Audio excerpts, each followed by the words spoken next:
Bonjour à toutes et tous. Aujourd'hui, suite des exercices concernant les cristaux, avec un second exercice sur l'alliage nichrome ou l'alliage nickel-chrome, autrement dit. Donc on nous dit dans l'énoncé que le nickel et le chrome sont deux métaux de rayons atomiques voisins. Donc ça veut dire que les sphères qui vont délimiter les deux atomes vont délimiter à peu près les mêmes volumes. Et on considère un alliage, donc nichrome ou nickel-chrome, qui contient 80% de nickel, 20% de chrome. Et donc ici, on nous dit qu'il s'agit d'une solution solide d'une structure cubique à face centrée. On nous donne deux masses volumiques, la masse volumique du nickel tout seul, du nickel-chrome, et les masses molaires du nickel et du chrome.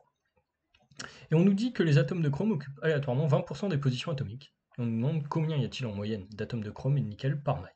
Donc là, ce qu'on nous demande, c'est un calcul de population. Donc ici, première chose, on sait qu'on a affaire à une structure cubique face centrée. Donc structure cubique face centrée, hein. Alors il est toujours bon sur un exercice comme ça de représenter la structure avant de se lancer dans un quelconque calcul. Hop. Donc on s'entraîne à le faire. Hop, voilà, comme ceci. Donc pensez bien, si vous avez des carreaux, à utiliser ces carreaux hein, pour faire quelque chose de propre. Tac. Enfin d'à peu près propre au moins, pour ma part. Hop, voilà.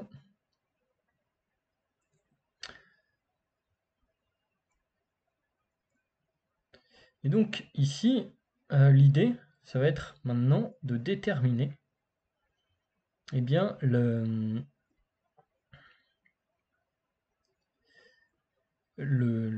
nombre de nickel et le nombre de chrome dans une maille.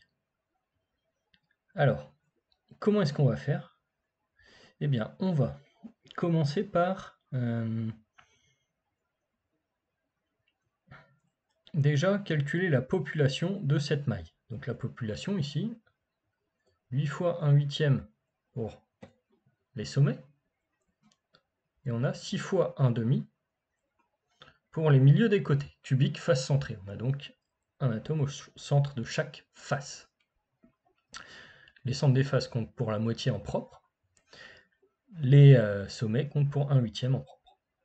Donc on a une population de 4. Sur cette population de 4, on nous dit qu'on a 80% de nickel,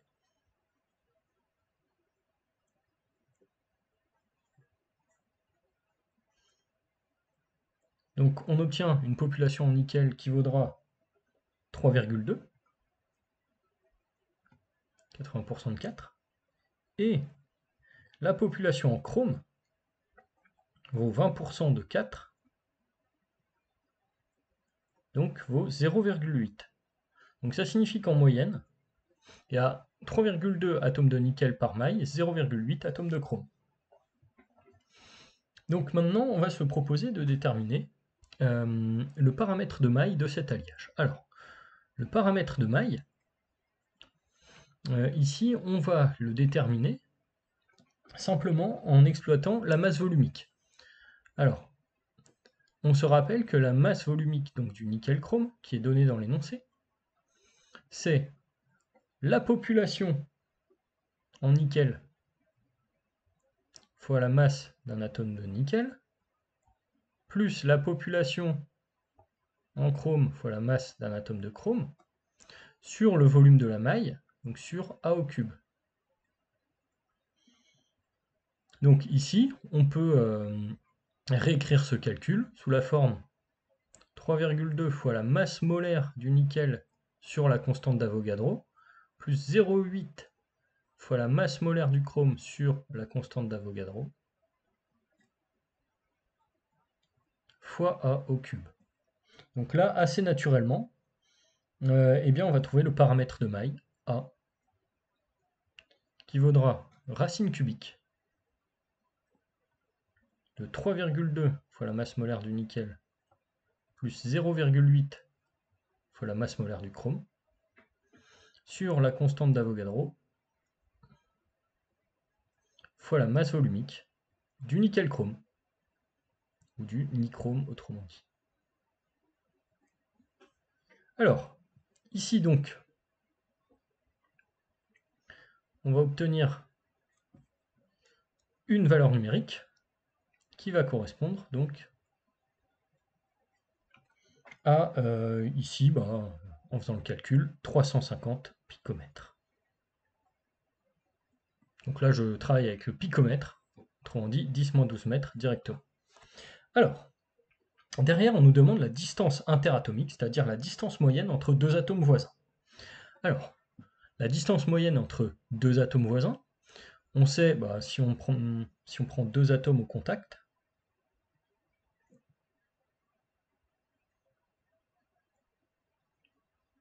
on sait que cette distance, ce sera simplement 2 fois le rayon moyen d'un atome. Pour une structure cubique face centrée, on sait que le contact, il se fait, où il se fait le long de la diagonale des faces.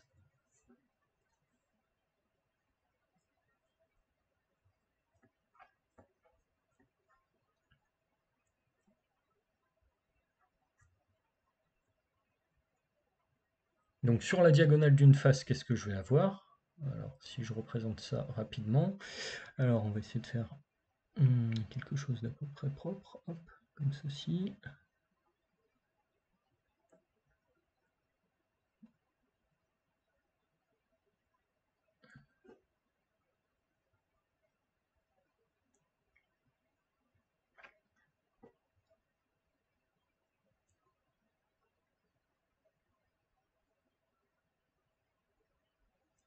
Hop, voilà.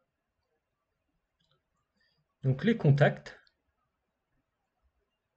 vont se faire vraiment le long de la diagonale, comme je vous disais, hop, comme ceci. Donc là, qu'est-ce qu'on va avoir? On va avoir une demi-diagonale de face. Donc une diagonale de face, on sait que c'est racine de 2A. Simplement, on a A et A. Donc le théorème de Pythagore nous amène racine de 2A pour la distance qui est ici.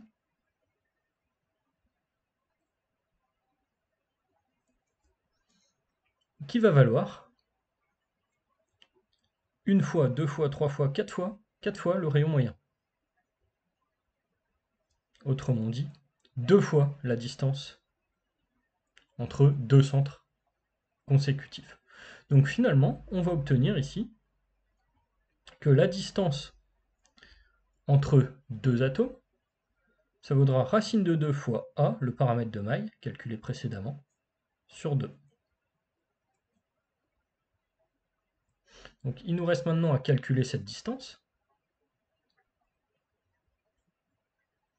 Alors là, qu'est-ce qu'on va trouver? On va trouver que D vaut A sur racine de 2, donc 247 picomètres.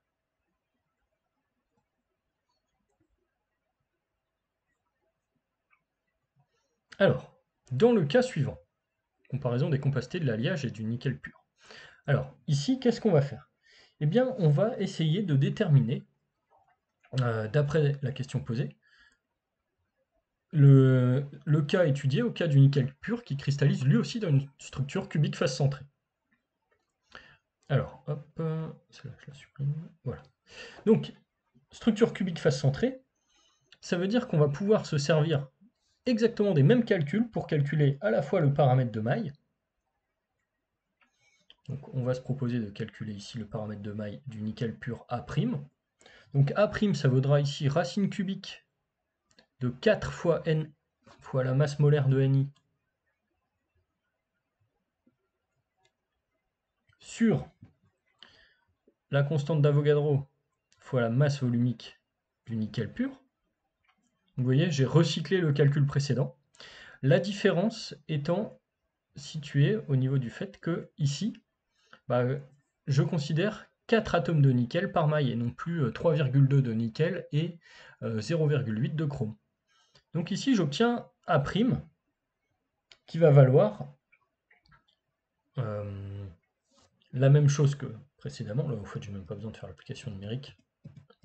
Je vais directement passer à la détermination de D', la distance entre deux voisins. Donc là, je calcule le paramètre de maille, comme ceci.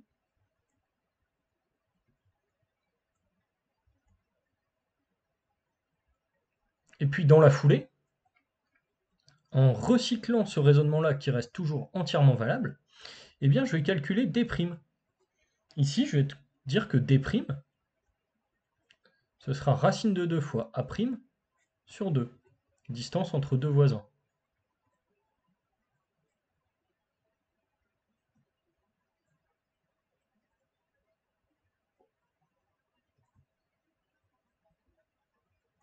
Et donc là, je vais trouver, par application numérique, que la distance D', ici, vaut 249 picomètres. Donc qu'est-ce qui s'est passé ici? Le fait de mettre uniquement du nickel a fait augmenter très légèrement, alors très légèrement ça veut dire moins de 1%, hein, la distance entre voisins par rapport à l'alliage.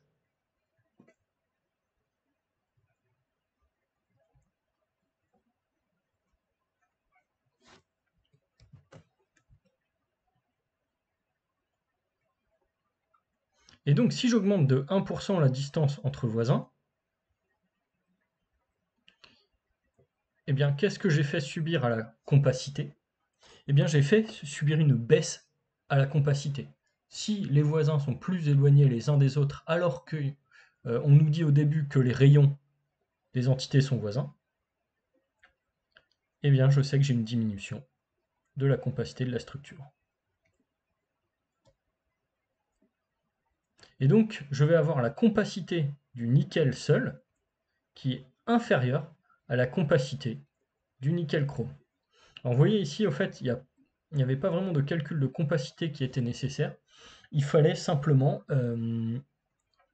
se servir d'une comparaison des distances entre voisins pour commenter la différence de compacité existant.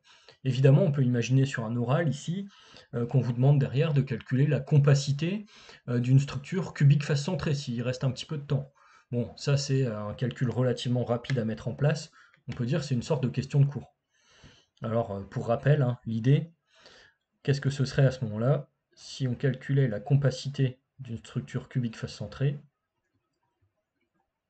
Eh bien, il faudrait utiliser le fait que la compacité, c'est le volume occupé sur le volume de la maille.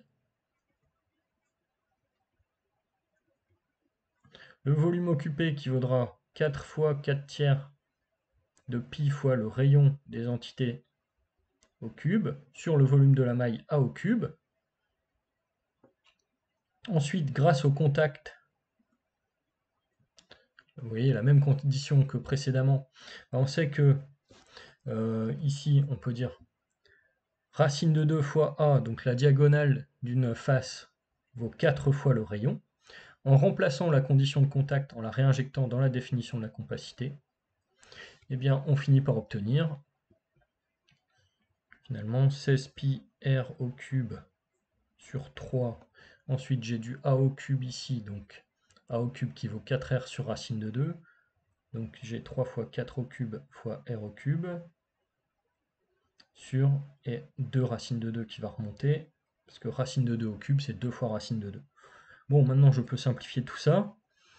Donc r au cube, en haut en bas, ça va se simplifier tout naturellement. 16, 4 fois 4, qui va se simplifier avec 4 au cube, il me reste 4. Donc finalement, il va me rester 2 racines de 2 ici, 4 ici. 4 c'est 2 fois 2, donc il va rester racine de 2. Donc finalement, la compacité de la structure qui vaudra pi sur 3 racines de 2. Donc là, vous voyez, on peut retrouver très rapidement comme ça cette valeur de compacité de 0,74. Et on rappelle que si on a toutes les entités qui sont identiques entre elles, c'est la compacité maximale théorique que l'on peut observer.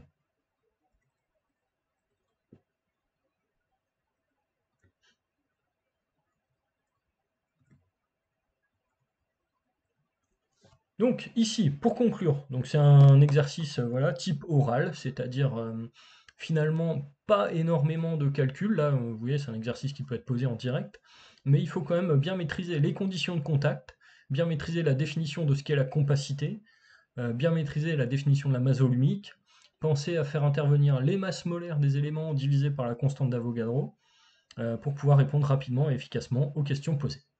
Donc n'hésitez pas à poser vos questions dans les commentaires et je vous annonce la suite au prochain épisode.